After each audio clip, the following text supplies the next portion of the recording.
I quickly wanted to illustrate the stuff I put in my review.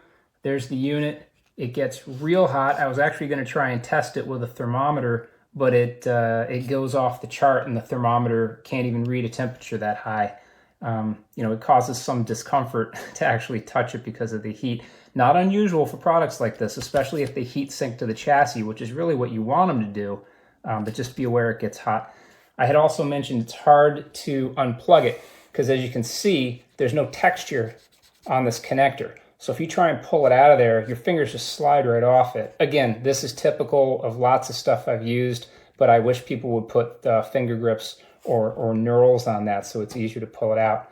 The other thing I mentioned, I have an HDMI going out to this TV, which works, but you'll notice that the TV considers it a DisplayPort input for some reason, which obviously it's an HDMI input.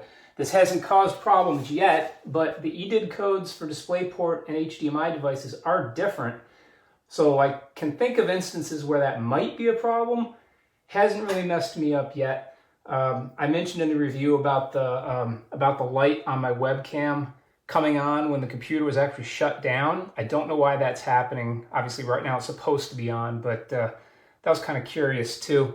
Other than that though, I've been really quite happy with the thing. I think those are the things I mentioned. Oh yeah, and occasionally the TV will not play audio over HDMI. Don't know why. I actually opened a tech ticket with Macintosh on that, and nobody has any idea why it was doing it. But if you put the TV or you put the computer to sleep and wake it back up, the problem goes away and audio passes over HDMI as it should. So just 5 really minor things that might not even happen to you if you aren't on a MacBook Pro, but I wanted to mention them. I've been using this for about a year. I've got it set up with my MacBook Pro.